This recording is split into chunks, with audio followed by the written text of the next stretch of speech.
어른이 된 자식이지만 물가에 내놓은 아이처럼 걱정이 되는 것은 당연합니다. 자녀를 보살피고 싶은 인간의 본능이니까요.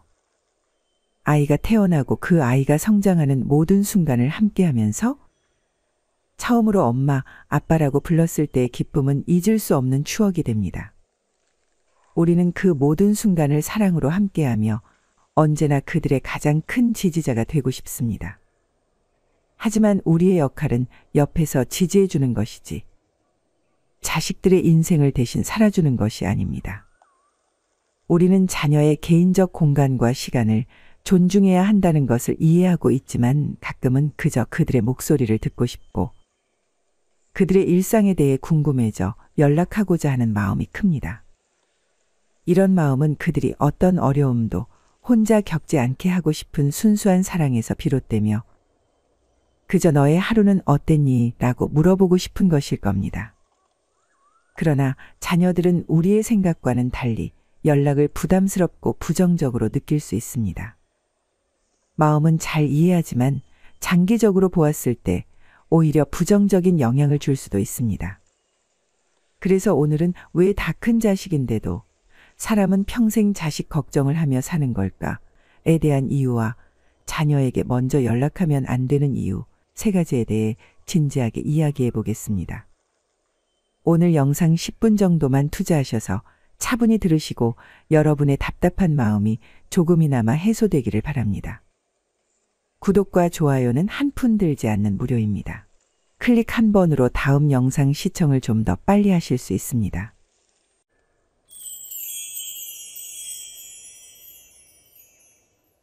잠깐, 자녀에게 먼저 연락하면 안 되는 이유를 듣기 전에 우리는 어른이 된 자식도 물가에 내놓은 아이처럼 왜 계속 걱정이 되는 걸까요?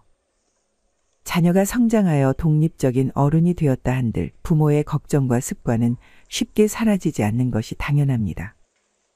자녀를 보살피고 싶은 본능이 남아있기 때문이죠. 자녀를 키우는 과정에서 우리는 자녀의 안전과 행복을 위해 끊임없이 걱정하며 잘못된 선택을 하지 못하도록 애를 씁니다. 부모로서의 역할이 내면 깊숙이 자리 잡고 있기 때문에 자식들이 다 컸지만 그들의 성공을 바라는 감정은 변함이 없습니다. 불확실한 미래와 살면서 겪는 어려움에 대한 염려는 부모로서 인간이 느끼는 자연스러운 감정이니 충분히 이해합니다. 하지만 곰곰이 생각해 보세요. 그저 자녀들이 잘 성장하여 스스로의 길을 걷는 것이 우리의 바람이지 절대 자식들의 인생을 대신 살아주는 것이 아닙니다. 우리의 역할은 그들이 필요로 할 때 조언과 지원을 해줘서 스스로 잘 살아갈 수 있도록 도와주는 것입니다.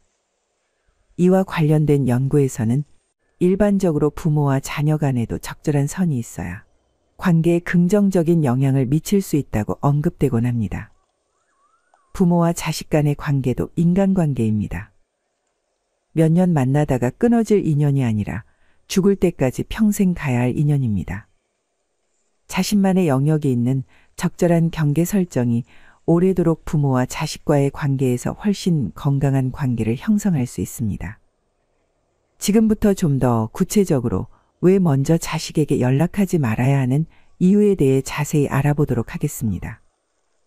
첫 번째, 부모가 항상 먼저 연락하여 상황을 확인하려 하면 자녀는 스스로 결정을 내리고 문제를 해결하는데 필요한 자신감을 충분히 기르지 못할 수 있습니다. 저의 과거 이야기를 하나 들려드릴게요. 제 딸은 취업 준비생입니다. 나는 딸이 공부 때문에 스트레스를 받고 있다는 것을 알고 매일 조언과 격려의 메시지를 보내기 시작했습니다. 처음엔 딸도 나의 조언이 도움이 된다고 느꼈지만 나 없이는 아무 결정도 할 수 없는 딸의 모습을 발견하였습니다. 결국 딸은 각종 면접에서도 나의 조언 없이는 대답조차 하기 어렵다고 느끼며 항상 나에게 물어보는 습관이 생겼습니다. 자신의 능력에 대한 믿음을 잃어가고 생활에 지장을 겪게 됩니다. 자녀에게 먼저 연락하는 것을 자제하는 것은 자녀의 자립심을 키우는 데 중요한 역할을 합니다. 자녀와의 적절한 거리감이 중요하며 때로는 자녀가 스스로 결정을 내리고 자신의 길을 찾도록 지켜보는 것이 필요합니다. 아무도 자신의 자녀가 잘 되어 독립하지 않고 평생 죄책감을 느끼며 의존하는 삶을 살기를 원하지 않을 것입니다. 부모로서 우리는 자녀들이 성공적으로 자신의 삶을 이끌어가기를 바랍니다. 이를 위해서는 자녀들이 스스로 결정을 내리고 그에 따른 책임을 질 수 있도록 격려하는 것이 필요합니다. 부모가 항상 먼저 연락하여 상황을 확인하려고 한다면 자녀들은 스스로 결정을 내리고 문제를 해결하는데 필요한 자신감을 충분히 기르지 못할 수 있습니다. 그럼 어떻게 하면 자식들이 자립심을 기를 수 있는 가장 현명한 방법이 될 수 있을까요? 우리는 자녀에게 어떤 문제에 대한 결정을 내리도록 돕고 그 결과에 대한 책임을 스스로 지도록 해야 합니다. 자녀들이 어려운 상황에서 자신의 문제를 해결하는 방법을 찾도록 최대한 연락을 자제해야 하며 필요한 경우에만 힌트를 줘야 합니다. 자녀들이 끝까지 스스로 해결책을 찾을 수 있도록 인내하고 기다려줘야 합니다. 우리는 자녀들이 자신감을 가지고 긍정적으로 생각할 수 있도록 잘했을 경우 자녀들의 능력과 장점을 인정하고 칭찬해 줍니다. 자녀들이 실패를 할까봐 우리가 나서서 미리 막아주는 것은 좋은 방향이 아닙니다. 마음은 알지만 우리의 궁극적인 목적은 자식들이 실패와 어려움을 극복하는 방법을 배우는 것이지 않습니까? 실패와 어려움을 마주했을 때 그것을 어떻게 대처해야 하는지에 대해 학습하는 게 훨씬 더 중요합니다. 중간에서 내가 해결해 주고 싶은 마음이 굴뚝 같겠지만 가장 현명하고 지혜로운 자세는 딱 하나입니다. 성공을 했을 때는 마음껏 칭찬해 주고 실패를 했을 때는 옆에서 다시 일어날 수 있다고 지지해 주는 것입니다. 항상 부모가 먼저 연락하게 된다면 자녀는 자신의 일상에서 발생하는 문제나 필요한 부분을 부모에게 의존하게 될 가능성이 커집니다. 이는 장기적으로 자녀의 독립적인 문제 해결 능력을 약화시킬 수 있습니다. 때로는 나의 본능적인 마음을 누르고 인내하고 기다려주는 것이 자녀들이 더 강하고 자립적인 개인으로 성장하는데 중요한 역할을 할 수 있습니다. 두 번째, 자녀에게 연락을 계속 먼저 할 경우 자녀의 개인적인 시간과 공간을 존중해 주지 않는다는 오해를 불러일으킬 수 있습니다. 상상해 보십시오. 여러분의 자녀가 중요한 시험을 준비하거나 큰 프로젝트에 몰두하고 있을 때 부모로서 여러분이 먼저 전화를 걸어 평범한 질문을 한다면 어떻게 될까요? 예를 들어, 밥은 먹었니? 오늘은 어떻게 보냈니? 와 같은 질문들입니다.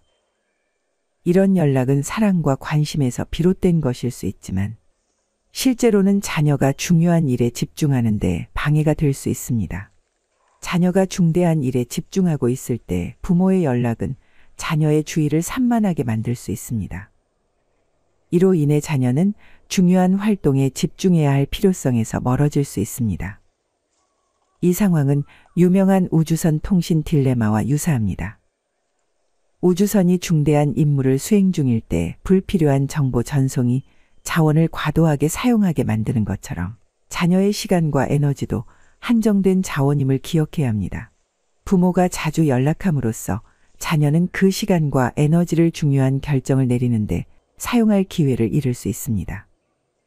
그러므로 자녀가 중요한 시기에 집중할 수 있도록 주의를 기울여야 하며 연락을 할 때는 그 시기가 자녀에게 적절한지 먼저 고려하는 것이 중요합니다.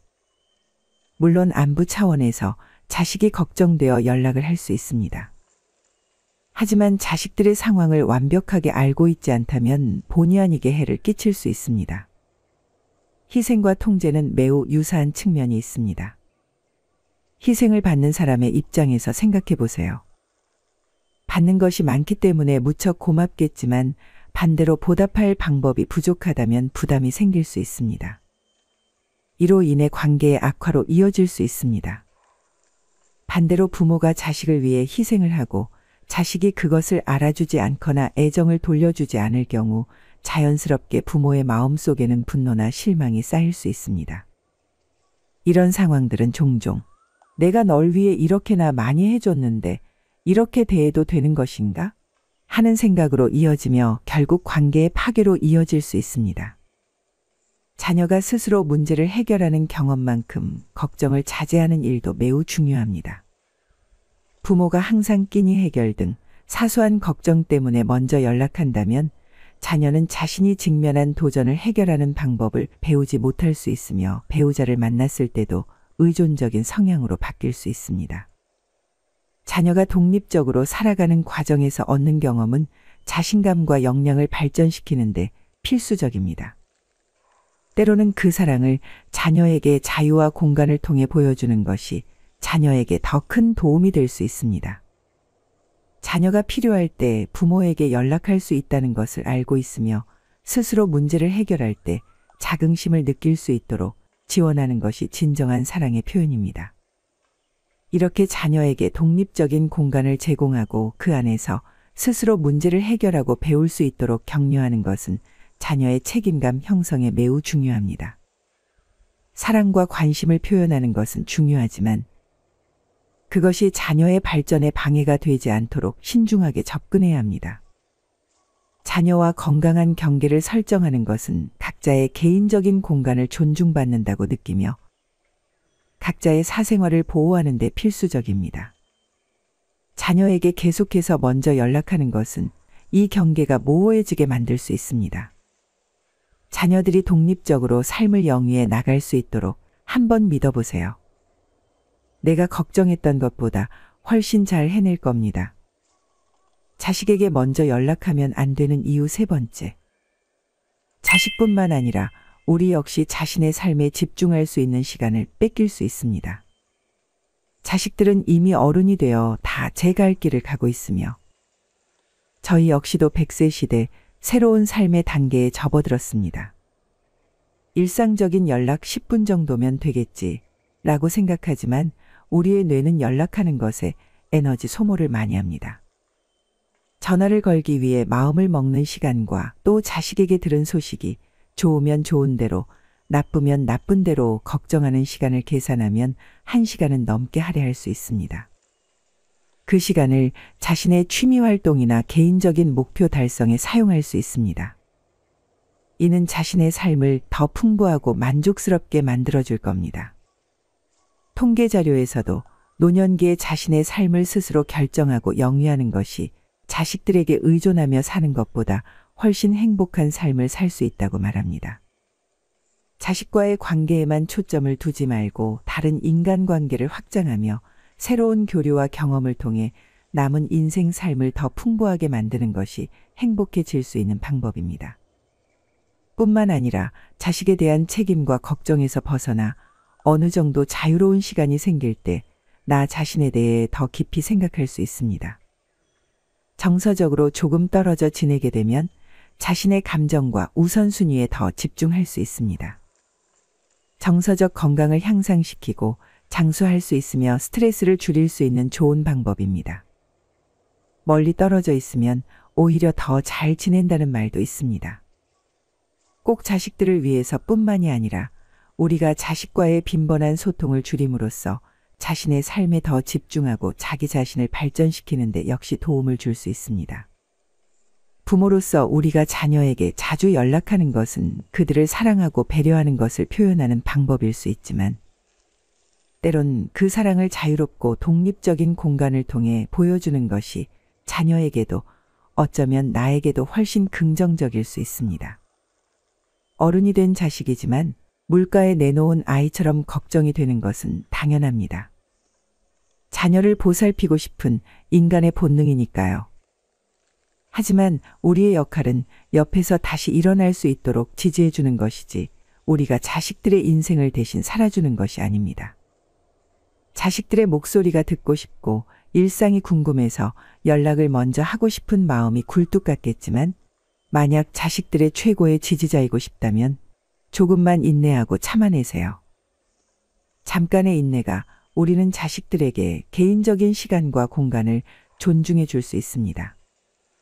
또 자식들이 스스로 결정을 내리고 문제 해결하는 데 자신감을 가질 수 있으며 우리 역시 우리의 삶에 더 집중하고 행복한 삶을 살 수 있습니다.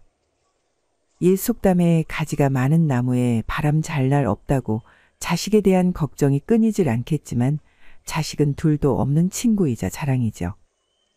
그들이 스스로 문제를 해결할 때 자부심을 느낄 수 있도록 지원하는 것이 진정한 사랑의 표현이라는 사실 잊지 마세요. 긴 내용 끝까지 시청해 주셔서 감사합니다. 다음에도 또 따뜻한 이야기로 돌아오겠습니다. 오늘도 좋은 하루 되시길 바라겠습니다.